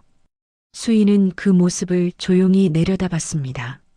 3년간 그녀를 괴롭혔던 사람들이 바닥을 기며 서로를 비난하는 모습을요. 눈물이 흘러내렸습니다. 하지만 이번엔 억울함의 눈물이 아니었어요.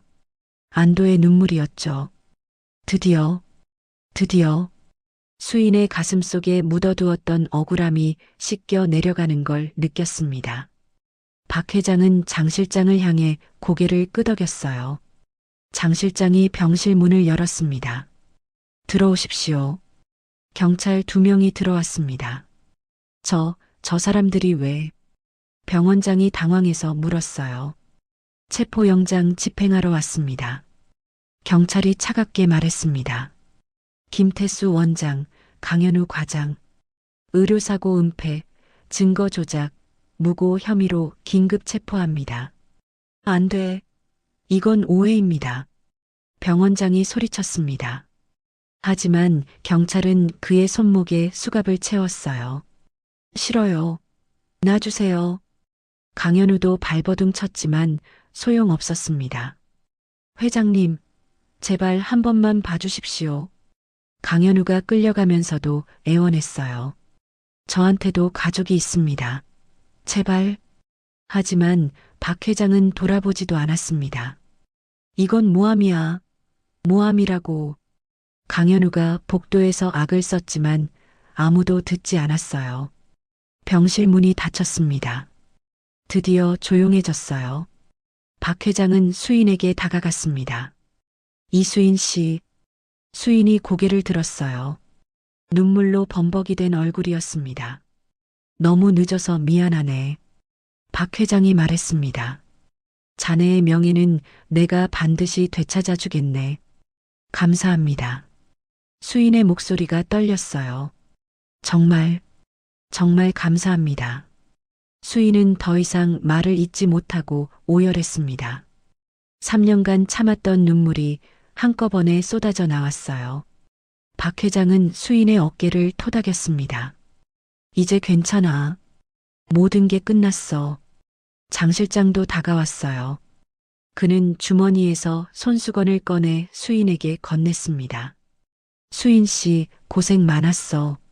장 실장의 목소리도 떨렸어요. 처음엔 내가 오해했어. 정말 미안하네. 수인은 손수건으로 눈물을 닦았습니다. 아닙니다. 괜찮습니다. 박 회장은 창밖을 바라봤어요.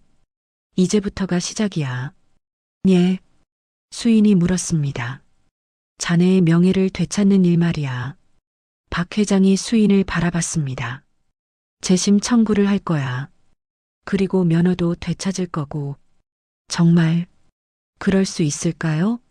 수인의 목소리에는 희망이 담겨 있었어요. 물론이지. 박 회장이 확신에 찬 목소리로 말했습니다. 내가 보증하네. 자네는 다시 의사가 될 거야. 수인은 또다시 눈물을 흘렸습니다. 하지만 이번엔 기쁨의 눈물이었어요. 장 실장은 조용히 병실을 나갔습니다. 박 회장과 수인만 남았어요. 회장님, 수인이 떨리는 목소리로 말했습니다. 어떻게 감사드려야 할지. 감사는 내가 해야지. 박 회장이 웃었습니다. 자네가 내 목숨을 구했잖나. 박 회장은 수인의 손을 잡았어요. 이제 내가 자네 인생을 구할 차례야. 수인은 고개를 숙였습니다. 뜨거운 눈물이 또다시 흘러내렸죠. 창밖으로 햇살이 들어왔습니다. 3년간 그늘에 가려져 있던 수인에게 드디어 빛이 비치기 시작했어요. 악인들은 사라졌고 진실은 밝혀졌습니다. 이제 남은 건 수인의 명예를 되찾는 일뿐이었어요. 병실은 따뜻한 공기로 가득 찼습니다. 오랜 악몽이 끝나고 새로운 시작이 기다리고 있었죠. 복도에서는 장 실장이 변호사에게 전화를 걸고 있었습니다. 재심 청구 준비해 주십시오. 최고의 변호사단을 꾸려주세요. 장 실장의 목소리는 단호했어요. 비용은 상관없습니다. 반드시 이겨야 합니다. 정의는 늦었지만 결국 승리했습니다. 그리고 수인의 새로운 인생이 시작되려 하고 있었어요. 며칠 후, 수인은 요양병원으로 향하는 버스에 몸을 실었습니다. 창밖으로 스쳐 지나가는 풍경을 보면서도 그녀의 머릿속은 온통 어머니 생각뿐이었어요. 가방 속에는 박 회장의 친필 편지가 소중히 담겨 있었습니다. 버스에서 내려 병원으로 걸어가는 길, 수인의 발걸음은 무거웠어요. 3년간 제대로 된 치료 한 번 받지 못하신 어머니를 생각하면 가슴이 먹먹했거든요. 월급의 대부분을 병원비로 쓰면서도 늘 부족했던 지난날들이 주마등처럼 스쳐 지나갔습니다.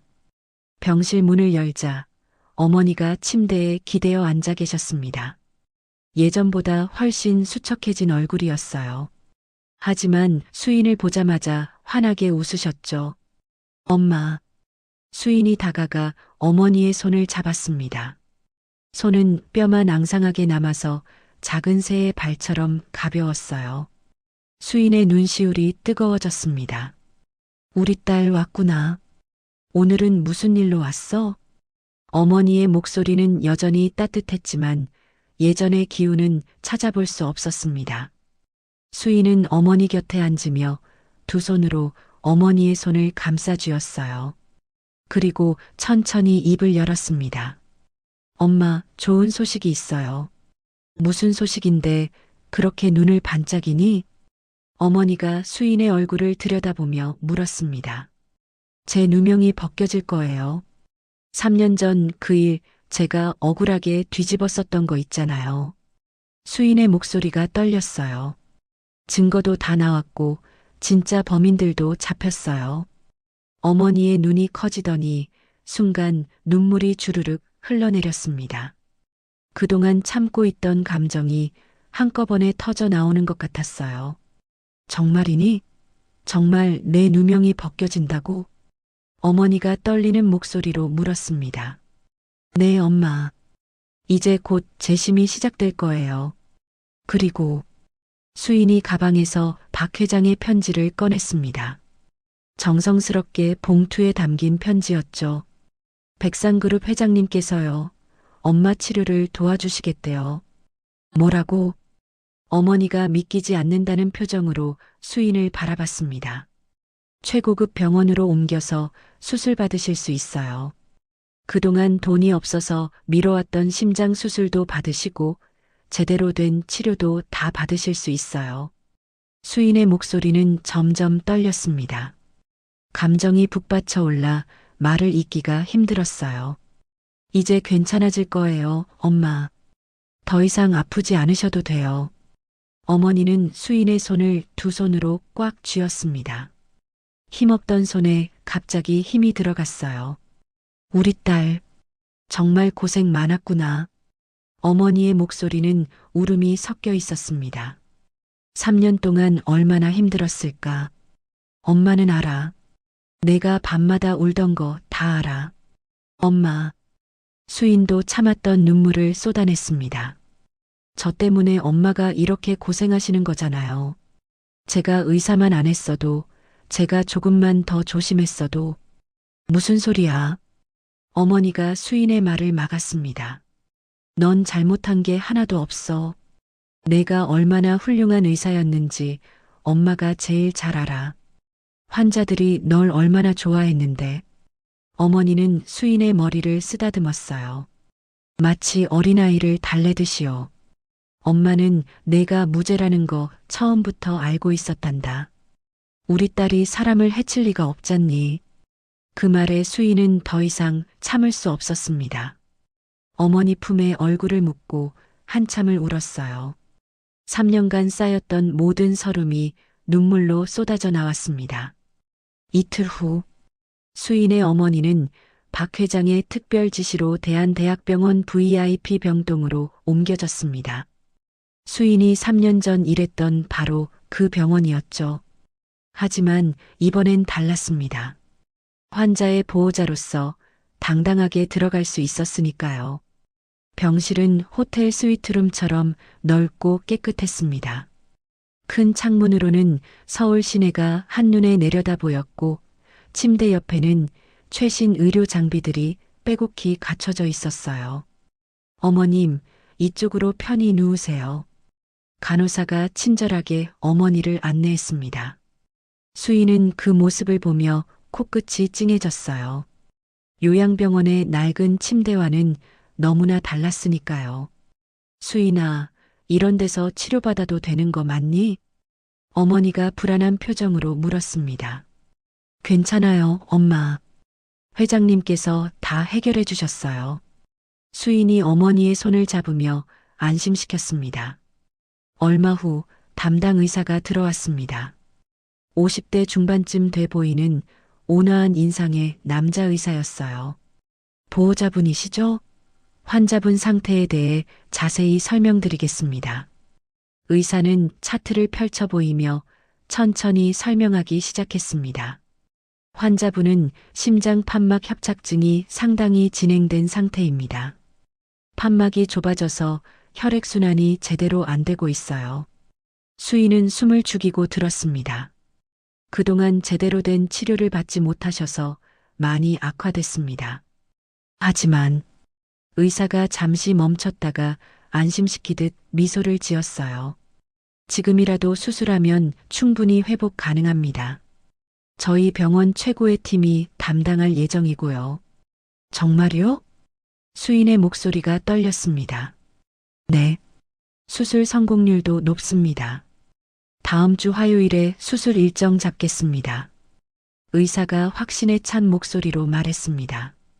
환자분 나이를 고려하면 회복 기간이 좀 걸리겠지만 수술만 잘 끝나면 일상생활은 충분히 가능하실 겁니다. 수인은 그제야 안도의 한숨을 내쉬었어요. 가슴을 짓누르던 무거운 돌이 조금 내려가는 것 같았습니다. 시간은 빠르게 흘러 수술 당일이 되었어요. 무사히 수술이 끝났죠. 어머니의 눈꺼풀이 살짝 떨렸습니다. 그리고 천천히, 아주 천천히 눈을 떴어요. 엄마. 수인이 얼굴을 가까이 대며 불렀습니다. 수인아. 어머니의 목소리는 가늘었지만 분명했습니다. 엄마, 수술 잘 끝났어요. 이제 괜찮아요. 그래. 다행이구나. 어머니가 수인의 손을 약하게 쥐었어요.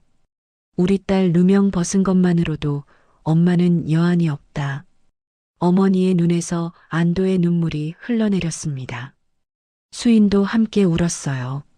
3년간 가슴을 짓눌러왔던 무거운 죄책감이, 어머니를 제대로 돌보지 못했다는 자책감이 이제야 조금씩 내려가는 것 같았습니다. 그로부터 6개월이 흘렀습니다.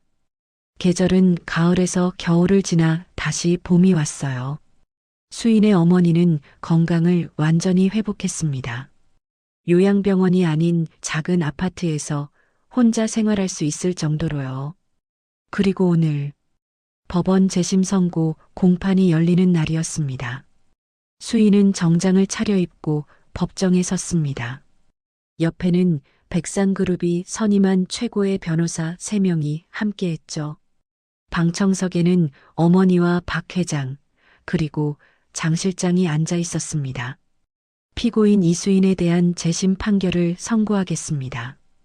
판사가 서류를 집어들며 낮은 목소리로 말했습니다. 법정은 숨소리 하나 들리지 않을 만큼 조용했어요. 수인의 심장은 터질 듯이 뛰었습니다. 피고인 이수인. 판사가 수인을 똑바로 바라봤습니다. 무죄. 그 한마디가 떨어지는 순간 수인의 눈에서 눈물이 쏟아졌습니다.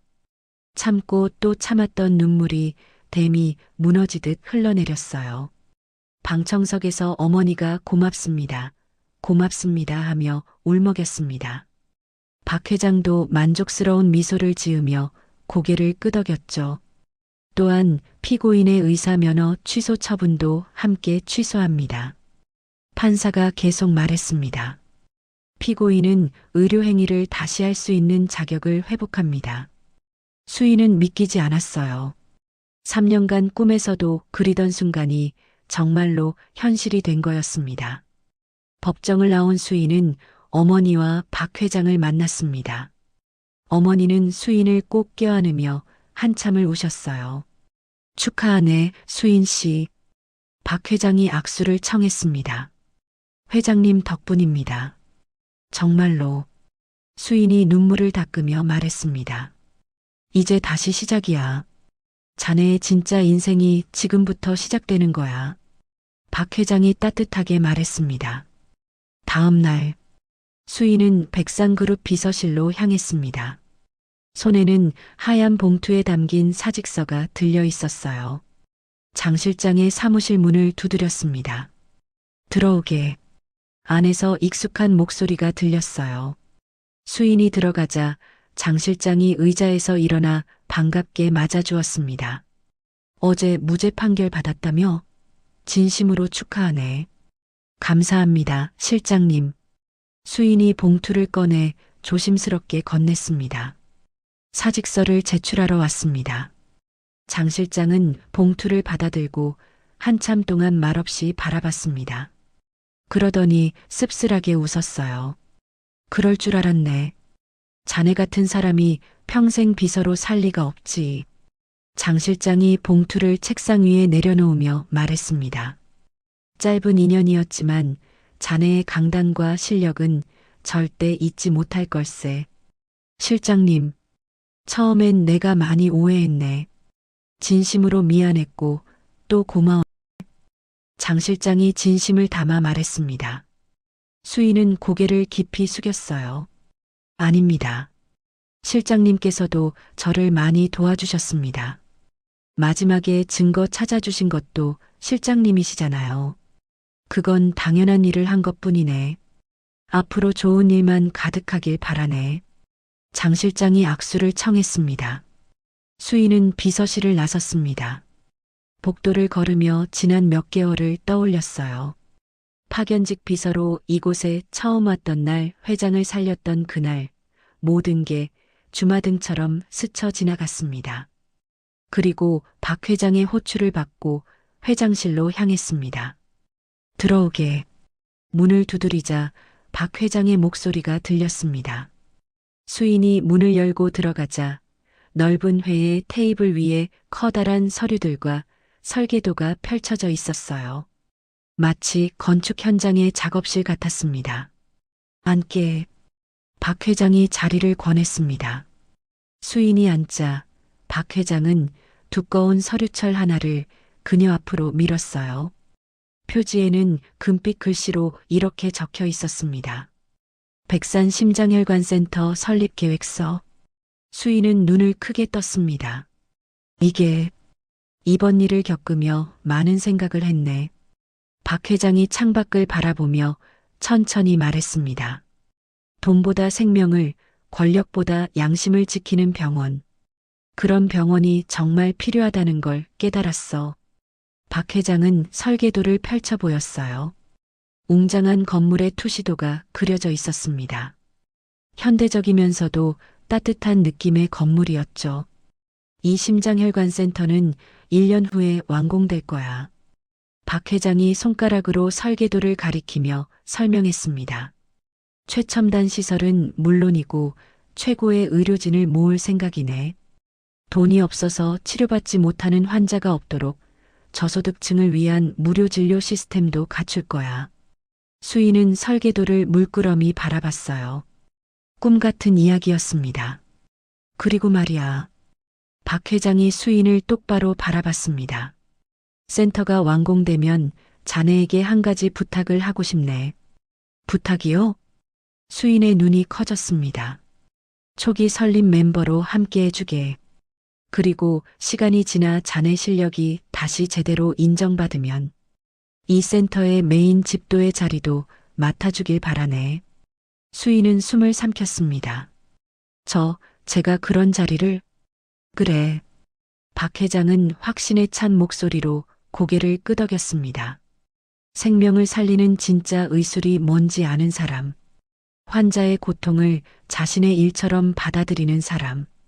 그런 사람은 흔치 않네. 자네라서 가능한 일이야. 수인의 눈에서 눈물이 주르륵 흘러내렸습니다. 이게 내가 자네에게 주는 진짜 선물이야. 박 회장이 따뜻하게 미소 지으며 말했습니다. 수인은 떨리는 손으로 계획서를 받아들었어요. 무거웠습니다. 하지만 그 무게가 두렵지 않았어요. 오히려 가슴이 뜨거워졌습니다. 3년 전 잃어버렸던 꿈. 다시는 이룰 수 없을 거라고 체념했던 꿈이 지금 이 순간 다시 눈앞에 펼쳐지고 있었습니다. 감사합니다. 정말 감사합니다. 수인은 계획서를 가슴에 꼭 안으며 고개를 숙였어요. 눈물이 계속 흘러내렸지만 닦지 않았습니다. 박 회장은 만족스럽게 웃었습니다. 1년 후 자네가 하얀 가운을 입고 당당히 환자들을 맞이하는 모습을 볼 수 있겠지. 창밖으로 따뜻한 봄 햇살이 쏟아져 들어왔습니다. 수인의 새로운 시작을 축복하듯이요. 무너졌던 삶이 다시 세워지고 있었습니다. 그리고 이번엔 누구도 무너뜨릴 수 없는 단단한 기초 위에 세워지고 있었어요. 1년 후 백산 심장혈관센터 개원식 날이 밝았습니다. 개원식장에는 수많은 사람이 모였습니다. 정재계 인사들, 의료계 관계자들, 그리고 취재진까지. 플래시가 끊임없이 터졌어요. 무대 중앙에는 백산 심장혈관센터 초대 센터장이 서 있었습니다. 50대 중반의 저명한 흉부외과 전문의였죠. 귀빈석 맨 앞줄에는 박 회장이 자리하고 있었어요. 그 옆에는 장 실장이 함께 앉아 있었죠. 센터장이 마이크 앞에 섰습니다. 백산 심장혈관센터 개원을 축하해 주신 모든 분께 감사드립니다. 박수가 터져 나왔어요. 저희 센터는 오직 생명만을 최우선으로 하는 병원이 될 것입니다. 센터장의 목소리는 힘이 있었습니다. 그리고 지금부터 우리 센터의 초기 설립 멤버이자 새롭게 복귀한 흉부외과 전문의를 소개하겠습니다. 청중의 시선이 단숨에 한 곳으로 쏠렸습니다. 센터장이 미소를 지으며 이름을 불렀어요. 이수인 선생입니다. 객석 한쪽에서 수인이 천천히 일어났습니다. 하얀 가운을 입은 그녀의 모습이 조명을 받아 빛났어요. 수인은 단상을 향해 걸어갔습니다. 한 걸음 한 걸음 내디딜 때마다 지난 3년의 시간이 스쳐 지나갔죠. 억울한 누명, 빼앗긴 면허, 파견직 비서로 살았던 날들. 하지만 이제는 달랐습니다. 수인은 단상 위에 섰습니다. 가슴에 달린 명찰이 조명 아래에서 반짝였어요. 흉부외과 전문의 이수인. 관객들의 박수가 쏟아졌습니다. 수인은 마이크를 잡았어요. 그리고 짧지만 단호하게 말했습니다. 백산 심장혈관센터는 어떤 외압에도 굴하지 않는 병원이 될 것입니다. 그녀의 목소리는 떨리지 않았어요. 우리는 오직 환자의 생명만을 기준으로 움직일 것입니다. 짧은 문장이었지만 그 어떤 화려한 연설보다 강력했습니다. 기립박수가 터져 나왔어요. 박 회장은 조용히 고개를 끄덕이며 흐뭇하게 미소 지었습니다. 그의 투자가 만들어낸 최고의 결실이었죠. 개원식이 끝난 후 수인은 진료실로 향했습니다. 아직은 낯선 공간이었지만 곧 익숙해질 거예요. 문을 열자 박 회장이 진료 의자에 앉아 있었습니다. 회장님, 어서 오세요. 수인이 환하게 웃으며 인사했습니다. 자네가 내 주치의라니 이보다 더 든든할 수가 없네. 박 회장이 호탕하게 웃었어요. 수인은 차트를 펼쳐보며 박 회장의 상태를 확인했습니다. 회장님, 요즘 재단 일로 너무 무리하시는 거 아니에요? 수인이 걱정스러운 표정으로 물었습니다. 재단 일도 중요하지만 건강이 우선이잖아요. 회장님은 제1호 VIP이시니까요. 하하, 자네가 내 심장을 지키고 있는데 내가 쓰러질 리가 있나? 박 회장이 가슴을 두드리며 웃었습니다. 수인은 청진기를 꺼내 박 회장의 심장 소리를 들었어요. 규칙적이고 힘찬 소리였죠. 다행이네요. 상태 좋으세요. 수인이 안도하며 말했습니다. 박 회장은 수인을 바라봤어요. 이수인 선생, 1년 전 자네를 처음 봤을 때가 생각나는군. 저도요. 수인이 미소 지었습니다.